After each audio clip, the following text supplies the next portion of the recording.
Ah, para magsalita po ako ng mga involved dito kung kanino po na po. Siyempre, natatakot din po ako sa buhay ko, sa pamilya ko. Kasi hindi naman po birong tao itong mga involved dito eh. As I've said, Engineer Bryce, you will be protected by this committee as long as you will say the truth.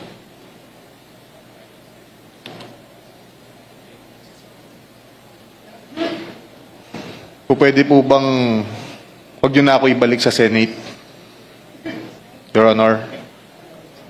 Kasi may mga involved pong senador dito. At hindi ko po alam ang magiging kapalaran ko pag binalik nyo ako doon. Magsalita ka muna. And this committee will assure you that you will be protected. Your Honor, parang mas kailangan ko po muna ng nyo bago ako magsalita. Can I have a 1-minute recess, Mr. Chair? Meeting Statement na ginawa mo.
Meeting resumed.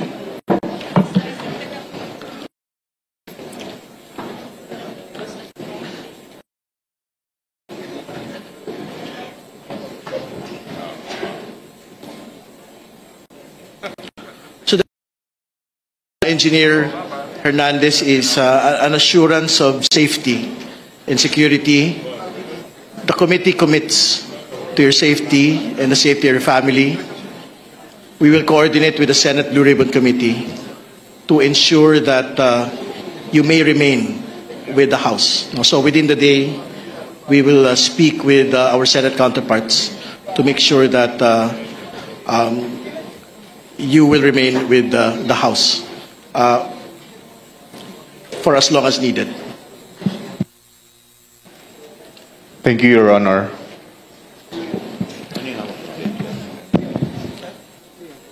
Congressman Abyong is recognized, please. Thank you. Thank you, Mr. Chair. Mr. Chair, I'd just like to take off from the line of questioning of Congressman Garbin. Engineer Bryce, binigyan ka namin ng oras. You requested for a few minutes para to confer with your lawyers. Are you ready now to answer this question? Sabi mo kanina may mga involved na mga senador. Tama po ba ang pagkarinig ko? Yes po, Your Honor. So, kanina sinabi mo na mga involved na senador. Ibig sabihin, kasi the line of questioning kanina is that you were receiving a certain amount from Sally Santos. Tama po ba? Yes, Your Honor. At binibigay niya ito sa iyo sa inyong opisina. Tama po ba? Yes, Your Honor. In fact, there's one incident that was mentioned by Sally Santos in the Senate na 245 million yung isang natatandaan niya na ibigay niya sa iyo. Tama po ba? Yes, Your Honor. Itong 245, just a portion of that, because according to you, from 2022 up to 2025, your estimate is that it's over $1 billion na yung natanggap mo. Tama po ba? Approximately. Okay, sige. So binibigay mo to kay Engineer Alcantara. Tama po? Hindi ko po binibigay. Kinukuha niya po kinukuha, sa opisina ko. sorry. Kinukuha ni Alcantara. Naka-box nga po, sabi niyo po, di ba? Yes, Your Honor. Okay, pag sinabi mong may involved, ibig sabihin logic would dictate and you don't need to be a rocket scientist para to assume that yung binibigay ay may hati-hati. Tama po ba? May breakdown. Yes po, Your Honor. Sinasabi niya po, kinukuha na yung commitment. Commitment na ano ibig sabihin commitment? Yung kaninong hatian yon? Kung ako po kay Senator. Okay. May we know sino yung mga sinasabi mong mga kumukuha or may commitment sa mga senador? Kasi you mentioned this earlier before we grant you the request of having a recess, suspended. May we know who are these sinasabi mong may mga involved na mga senador? Okay lang po bang basahin ko, Your Honor, kung ano lang po yung naisulat ko? Pero pinapangako ko naman po sa inyo na ang full details ito maibibigay ko po sa written statement namin ng mga abogado ko. Mr. Chair, our guest is requesting that he be allowed to read. Ito ba yung salaysay mo na pinirmahan mo? Tama po ba? Ito ba yung tinatanong sa iyo kanina ni Congressman Garbin? Yes po, sinulat po at pinirmahan ko rin po. Okay. Mr. Chair, may we request that he be allowed to read his salaysay, his statement, which he cite. Engineer Hernandez, please proceed. Thank you.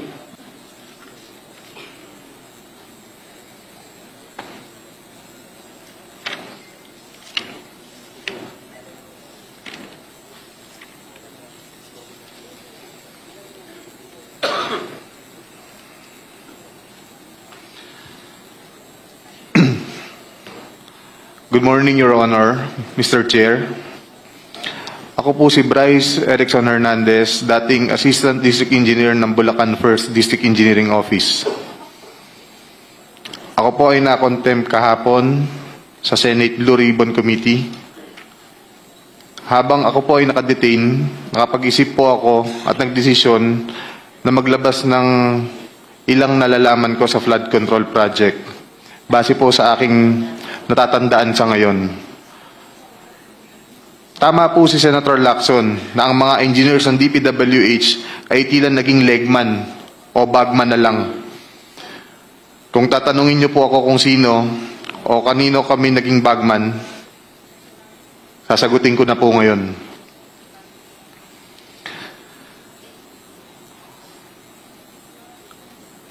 Sabi ni Senator Marcoleta kahapon, ligtas ka na. Hindi po ito totoo. Si Senator Jinggoy Ejercito Estrada, Senator Joel Villanueva, Yusek Robert Bernardo, at D. Alcantara.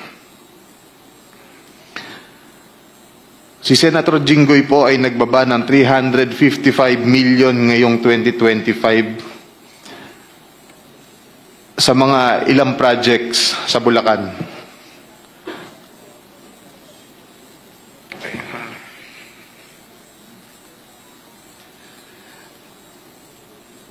At ang sabi po ng boss ko dito ay 30% ang commitment dito. Ang mga projects po na to ay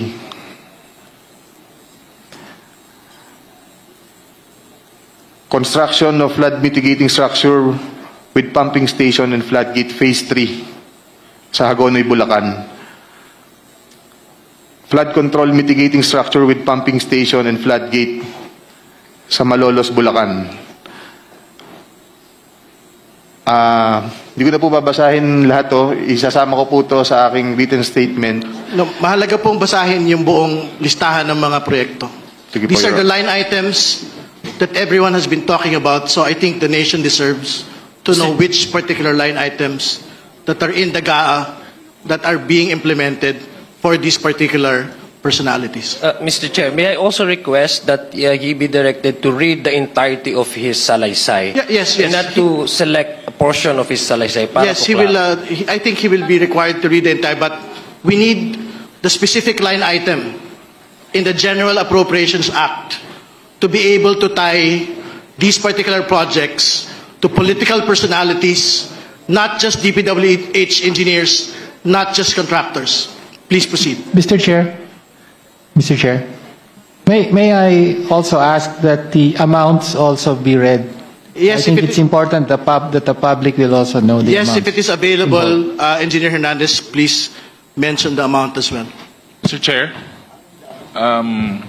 saglit na interjection lang. After the statement of Sir Bryce, may we have the copy of his statement para po makapagtanong din yung mga members based on his ongoing statement, Mr. Chair. Maraming salamat po. If that is practicable, Deputy Speaker, we will ask him to do it, but it is a handwritten statement, so I think we have to listen to his entire salaysay first. Please proceed with the line items, please. Let me repeat it, Your Honor. First, construction of flood mitigating structure with pumping station and floodgate, phase 3, Barangay Mercado, Hagonoy, Bulacan, with an allocation of 60 million pesos. Number 2, construction of flood mitigating structure with pumping station and floodgate at Mambog Creek, phase 3, Malolo City, Bulacan, with an amount of 45 million pesos. Construction of flood mitigating structure with pumping station and floodgate, phase 3, Barangay Iba, Hagonoy, Bulacan, amounting to 60 million pesos. Construction of flood mitigating structure with pumping station at Calero Creek, phase 3, Malolo City, Bulacan, with an amount of 50 million pesos. Construction of flood control structure including pumping station and floodgate, phase 3, Barangay Mayto, Kalumpit, Bulacan, with an amount of 60 million pesos. Construction of flood mitigation structure with pumping station and floodgate at Barangay Santo Rosario Creek, phase 3, Malolo City, Bulacan, with an amount of 40 million pesos. And last, construction of flood mitigation structure including pumping station and floodgate phase 3, Barangay Carillo, Hagonoy, Bulacan, with an amount of 40 million pesos. And all of that with a total of 355 million pesos, Your Honor. This is supposedly the allocation of which political personality? Senator Jinggoy Ejercito Estrada po, Your Honor. Thank you for the clarification. You can proceed with reading the handwritten statement. Mr. Chair, may I continue? Let him finish the handwritten statement. Tapos lang po yung handwritten statement ng pagbasa. Nagbaba po si Senator Jinggoy at ang kanyang SOP dito ay 30%. As per our District Engineer Henry Alcantara. I-deliver ito nung lumabas ang mga item na to sa GAA. Mga driver namin sa DPWH Bulacan First ang nag-deliver sa kausap nila. Si Christian Santiago at saka si Andre Balatbat. Galing din ito sa utos ni D. Alcantara. Noong 2023 naman, ay naglabas ng 600 million si Senator Joel Villanueva at ang SOP nito ay 30% din. If I'm not mistaken, sorry. Pwede kong sabihin ko po kung anong mga projects to, mga line item din.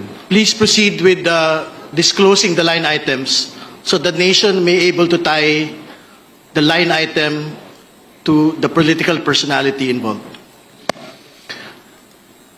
First, rehabilitation of flood control structure along Balagtas River, Barangay Panginay, Tuwawa, Phase 3, Balagtas, Bulacan, with an amount of 75 million pesos. Construction of Bukawe River Flood Mitigation Structure, Station 12, plus 589 to Station 12, plus 739, at Barangay Bambang, Bukawe, Bulacan, with an amount of 75 million pesos. Construction of Bukawe River Flood Mitigation Structure at Station 4 plus 204 to Station 4 plus 354 at Barangay Turo, Bukawe, Bulacan, with an amount of 75 million pesos. Construction of Bukawe River Flood Mitigation Structure at Station 3 plus 036 to Station 3 plus 236 at Barangay Kaingin, Bukawe, Bulacan. Construction, this also has an amount of 75 million pesos. Number 5, construction of Bukawe River Flood Mitigation Structure at Station 5 plus 466 to Station 5 plus 667 at Barangay Bulacan, with also an amount of 75 million pesos. Construction of Balagtas River Flood Mitigation Structure at Station 3 plus 533 to 183 at Barangay Santol, Balagtas, Bulacan, with an amount of 75 million pesos also. Construction of Balagtas River Flood Mitigation Structure at Station 7 plus 654 to Station 7 plus 804 at Barangay Dalig, Balagtas, Bulacan. Mitigation structure at Station 14 plus 124 to Station 14 to 200 plus 274 at Barangay of 600 million pesos. Can you state again for the record the total amount and that this is the projects for which particular political personality? 600 million pesos last 2023 from Senator Joel Villanueva. Thank you. Please proceed with your handwritten statement. At ang SOP nito ay 30% din. Binigay din ito nung lumabas sa GAA at i-deliver sa bahay niya sa Bukawe ni D. Alcantara at dating hepe ng aming construction si Engineer JP Mendoza. Si D. Alcantara namin ang masasabing chief implementor. Siya po ang kumakausap sa lahat ng politiko na involved dito. at least 3% po siya sa lahat ng projects na dumadaan sa opisina namin. At pinapasabi pa nga sa amin sa mga kontraktor na kung gusto nyong magkaroon ng maraming project sa susunod, ay magbigay kayo ng additional na 2% sa kanya. Parang finder's fee daw. Si D.E. Henry Alcantara po ang usually nagde-deliver sa mga politiko at kay Yusek Robert Bernardo po. Pasensya na po, ito pa lang po ang aking mga masasabi sa ngayon.